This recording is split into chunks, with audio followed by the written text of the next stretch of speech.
À l'occasion de la fête de la dédicace de la basilique du Saint-Sépulcre, la custodie de Terre Sainte a publié une note sur les travaux de restauration du sol qui sont en cours à l'intérieur de la basilique.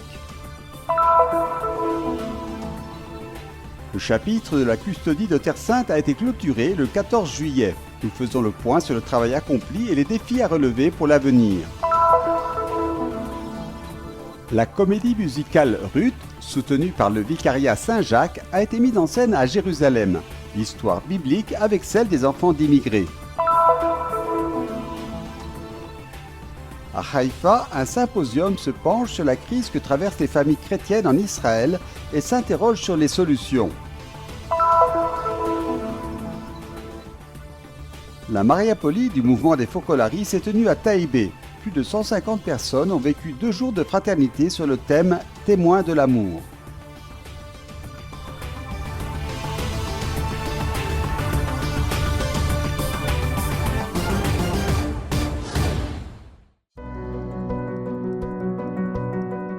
À l'occasion de la fête de la dédicace de la basilique du Saint-Sépulcre à Jérusalem, la custodie de Terre Sainte a publié une note sur les travaux effectués à l'intérieur de la basilique par l'équipe du département des Antiquités de l'Université La Sapienza de Rome.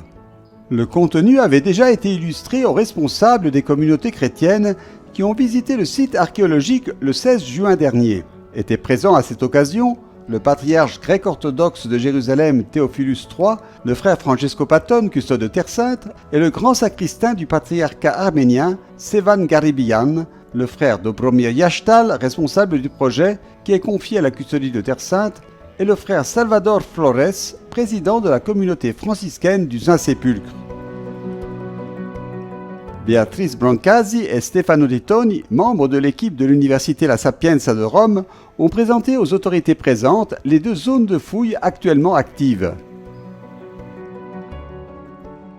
Les recherches archéologiques sont menées sous la direction du professeur Francesca Romana Stassolla, assisté du professeur Giorgia Maria Anoscia et du professeur Massimiliano David.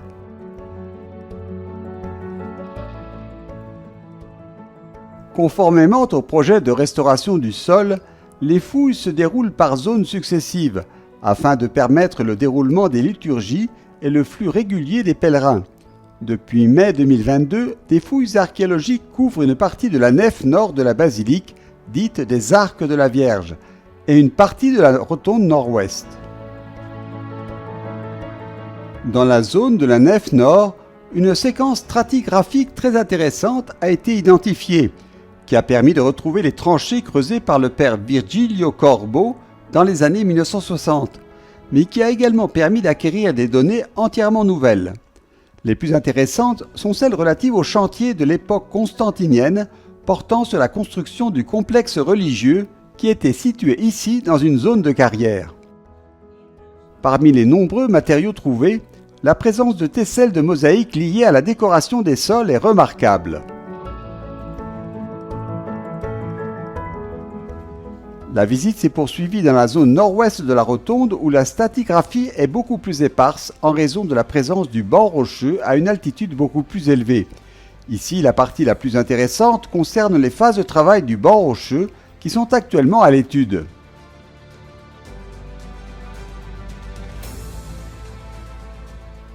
Dans la partie centre-nord de la zone, près de l'édicule, on a intercepté un tunnel dont une partie avait déjà été révélée lors de recherches précédentes, qui descend verticalement à côté de l'édicule jusqu'à une profondeur de 2,80 m et se poursuit horizontalement vers le nord. Sa connexion avec l'ensemble du système d'évacuation des eaux est un aspect important dans l'étude des aspects architecturaux qui sont analysés dans le cadre du projet.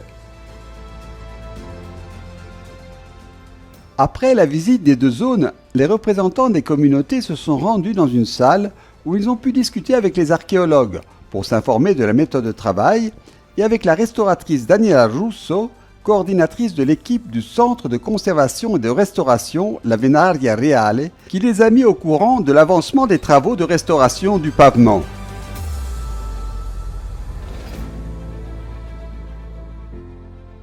Les données traitées pendant les fouilles sont introduites dans une base de données préalablement créée spécialement pour le projet et reliées aux différentes sources historiques et d'archives grâce aussi à un support à distance à Rome.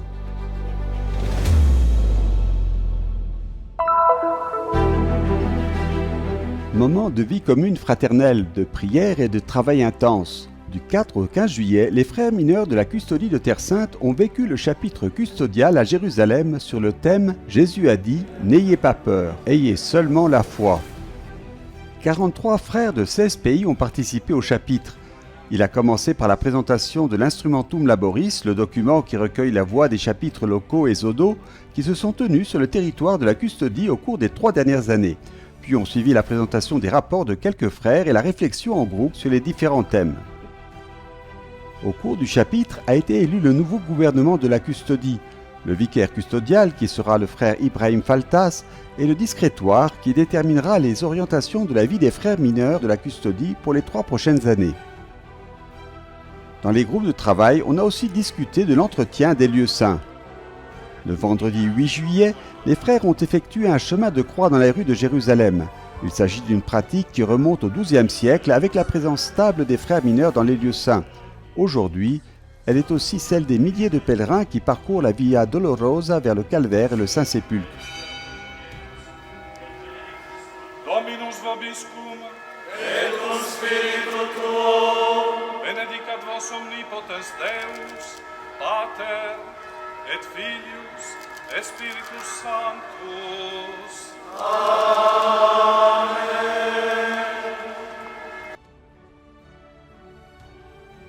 Les membres du chapitre ont reçu la visite du délégué apostolique pour Jérusalem, Monseigneur Adolfo Tito Illana, qui a remercié les frères pour leur présence et leur service aux chrétiens locaux et aux pèlerins. Quello che per me è molto importante è proprio perché i frati della Terra Santa, i frati minori, rendono... Ce qui est très important pour moi, c'est que les frères de Terre Sainte, les frères mineurs, fassent de ces événements du passé une réalité du présent. Certes, ils ont fait beaucoup de choses pour préserver les lieux, mais au-delà de ça, il s'agit de préserver la réalité vivante, que les gens peuvent toucher avec leur foi, en réfléchissant, en priant, et c'est la contribution propre des franciscains. La gente possono toccare con la loro fede, con la loro mente, riflettendo, pregando, e questo lo dà proprio i francescani. Le patriarche de Jérusalem des Latins, sa béatitude Pierre Battista Pizzaballa, a également rendu visite aux frères réunis en chapitre et réaffirmé le lien fort de la custodie avec l'église locale. Nel messaggio io ho presentato un po' un quadro generale della vita della nostra chiesa, della nostra diocesi, dentro la quale la J'ai custodia... présenté un peu un tableau général de la vie de notre église, de notre diocèse, dans lequel la custodie est très insérée, qui a des réalités pastorales très importantes, historiques, mais encore très vivantes aujourd'hui. Nous avons également abordé les perspectives pastorales, sociales et politiques. Je voulais aussi encourager. Nous vivons de grands changements. Tout semble identique en Terre Sainte, mais tout change aussi. Nous devons être prêts à affronter ces grands changements avec confiance, car tout comme nous avons été capables, avec toutes nos limites dans le passé, de faire face aux défis pastoraux, je suis certain que nous serons également capables d'accompagner les prochaines générations. À la fin du chapitre, une évaluation et quelques propositions pour les 3 prochaines années. Che la nostra evangelizzazione sia una presenza significativa. Que notre évangélisation soit une présence significative à l'écoute du Seigneur, de la réalité de notre peuple, du peuple dans ses nombreux besoins, dans un contexte très difficile d'incertitude, de guerre, de pauvreté, d'absence et de dialogue. Les églises locales sont petites et nous devons, comme frères mineurs, les accompagner davantage. Sono piccole e che abbiamo bisogno anche di accompagnare di più come fratelli minori. Dans ce chapitre, une attention particulière a été accordée à la région de Saint-Paul qui comprend le Liban, la Syrie et la Jordanie. Allora qui colgo l'occasione per ringraziare tutti. Je veux remercier tous les donateurs, les bienfaiteurs, tant de bonnes personnes, comme les appelle saint François, qui aident les populations de Syrie, du Liban et de Jordanie. Un merci qui s'exprime par une prière sur ces lieux saints pour vous tous. Un grazie che si esprime in una preghiera da questi luoghi santi a tutti voi. Frère Francesco Patton, custode de Terre Sainte, nous donne son évaluation à la fin de ce chapitre. Il primo punto è quello di camminare insieme come fraternità custodiale, infatti il capitolo è stato un momento anche molto fraterno dove i frati che rappresentano tutta la... Le chapitre a été un moment très fraternel où les frères, représentant toute la custodie et tous les territoires de la custodie, même les plus éloignés, ont eu l'occasion de se rencontrer, de vérifier le chemin parcouru au cours des 6 dernières années et de regarder l'avenir. Donc, pour moi, la chose la plus importante est de savoir que nous marchons ensemble. Ensuite, je pense qu'il est très important pour les années à venir de savoir qu'au milieu des difficultés, nous devons être capables de donner des réponses opportunes, mais pas superficielles. Savoir faire face aux urgences, mais ne pas penser en termes d'urgence. Nous avons souvent parlé au chapitre du fait que nous devons être capables d'avoir une vision à plus long terme, même si nous vivons dans un pays où il y a toujours de nombreux imprévus. Ho parlato nel capitolo che bisogna saper avere uno sguardo a più lungo termine, anche se viviamo in una terra dove gli imprevisti sono sempre tanti. Pour le custode de Terre Sainte, tout commence par la garde des lieux saints, qui sont la mémoire du mystère de la révélation, du mystère de l'incarnation, du mystère de la rédemption. Il est également nécessaire d'élargir de plus en plus l'internationalité de la custodie. Je pense que de cette manière, nous pourrons apporter notre contribution à l'Église locale dans les différents territoires où nous sommes et à l'Église universelle. Ci troviamo e sia anche alla Chiesa universale. Le 15 juin, les frères du chapitre ont participé à la messe de dédicace de la basilique du Saint-Sépulcre, présidée par frère Francesco Patton.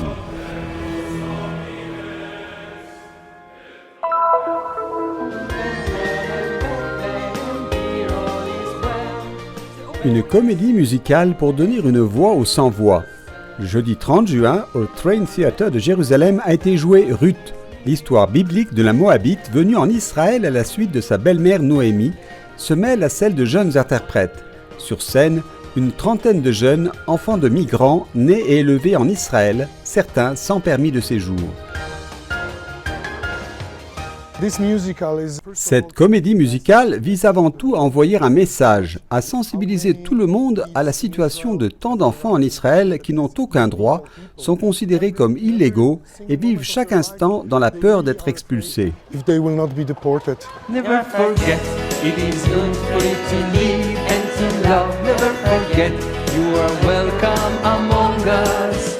Never forget, it is good. Quelques 1600 enfants et jeunes sont considérés comme illégaux en Israël. Les histoires de certains d'entre eux, leurs craintes et leurs espoirs ont résonné sur la scène de la comédie musicale, comme celle d'Adam, 16 ans, né et élevé en Israël par sa mère philippine. Sans pièce d'identité, il ne peut pas quitter le pays, aller à l'université ou travailler. Je veux vivre ici en Israël, j'aime vraiment cet endroit. J'ai peur qu'un jour ils nous prennent, moi et ma famille, et nous envoient aux Philippines. Je ne veux pas que ça arrive. Pour moi, participer à cette comédie musicale, c'est montrer qui je suis, qui nous sommes.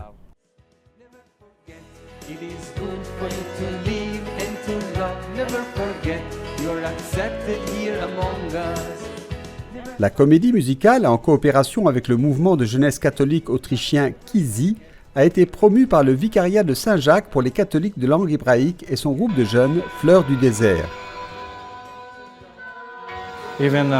Même dans le désert, même s'il est aride et que vous vous sentez seul, des fleurs naissent et il y a de l'espoir. J'espère qu'après cette comédie musicale, le gouvernement donnera une carte d'identité aux enfants et qu'ils pourront rester ici, construire leur famille, travailler et avoir un avenir ici. L'histoire de Ruth est celle d'une femme moabite qui, après être devenue veuve, suit sa belle-mère dans son pays, Bethléem de Judée, en embrassant sa foi et son peuple. C'est une histoire de regard méfiant, mais aussi d'acceptation.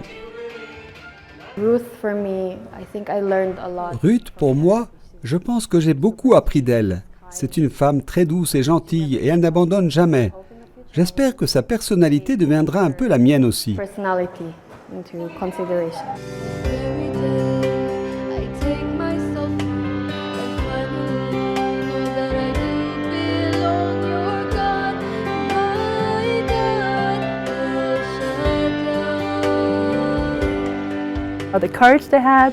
Leur courage m'a vraiment touché au cœur. Je suis si fier d'eux. Je prie pour que cette comédie musicale, cette histoire et ces concerts fassent passer le message que ces personnes peuvent rester ici. Bring the message across that they can stay here. L'histoire de Ruth est aussi une histoire guidée par Dieu, qui dans ses plans voulait que de cette femme moabite naisse Obed, père de Jessé, père du roi David, dont descend Jésus.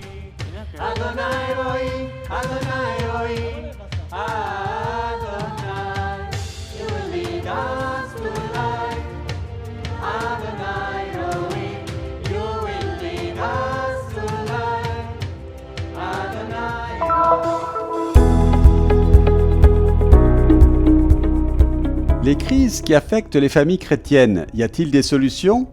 Tel était le titre du symposium organisé à Haïfa le 9 juillet, avec la bénédiction des responsables des églises chrétiennes et la participation de laïcs chrétiens de Galilée. L'expérience des spécialistes en la matière, selon les organisateurs, peut servir à l'Église pour améliorer son action face aux crises qui touchent de plus en plus les familles de la communauté chrétienne. Dans son discours d'introduction, Monseigneur Youssef Matta, archevêque grec melkite d'Acre, Haïfa, Nazareth et Galilée, a déclaré que la famille est une église dans laquelle Dieu est présent à travers le sacrement du mariage, rappelant que si le Seigneur ne construit pas la maison, c'est en vain que les bâtisseurs travaillent. Le père Aktam Hijazine, vice-président du tribunal ecclésiastique latin de Jérusalem et Nazareth, a parlé de l'immaturité comme origine des crises familiales.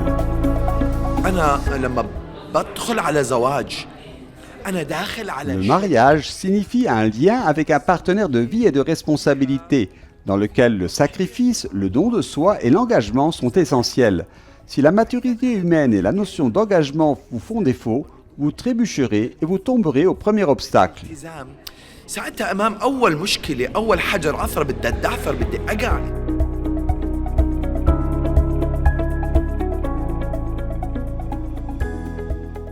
Le père Hijazine a ajouté qu'au sein des familles, l'accent est souvent mis sur la réussite professionnelle et financière. L'éducation spirituelle des enfants est souvent négligée et les enfants puisent leurs valeurs dans les séries télévisées, généralement très éloignées des valeurs religieuses. Dans ce contexte, une crise d'identité chrétienne mûrit.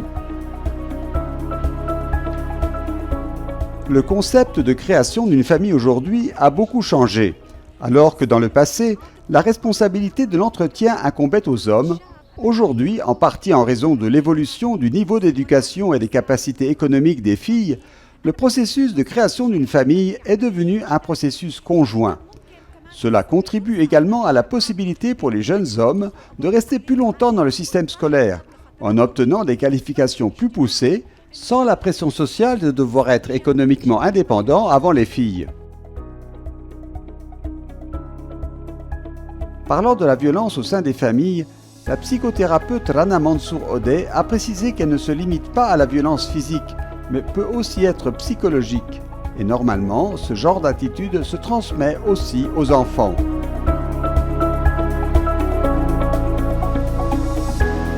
هام جدا احنا اليوم انه نبث للطفل انه هو قوي جدا انه هو بيقدر من ناحيه نفسيه ومن ناحيه. Il est très important d'apprendre à l'enfant qu'il est fort et qu'il peut réaliser beaucoup de choses par le dialogue, contrairement aux idées reçues. En général, lorsqu'ils atteignent l'âge de l'adolescence, si cette conscience fait défaut, beaucoup recourent à la force physique.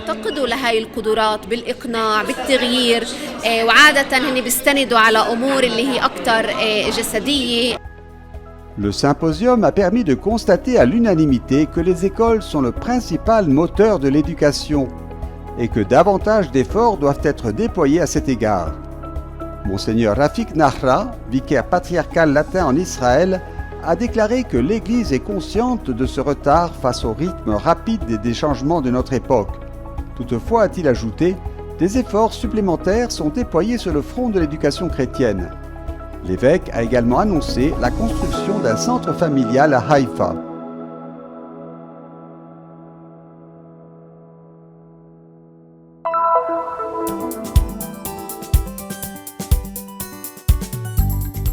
Le 8 et 9 juillet dernier, la paroisse latine Taïbé a accueilli la Mariapoli du mouvement des Focolari en Terre Sainte. C'est le nom du rendez-vous le plus caractéristique du mouvement fondé par Chiara Lubich, qui, dès le début, a réuni pour quelques jours ceux qui voulaient connaître l'esprit et le style de vie des Focolari, en les encourageant à vivre selon la loi de l'amour évangélique.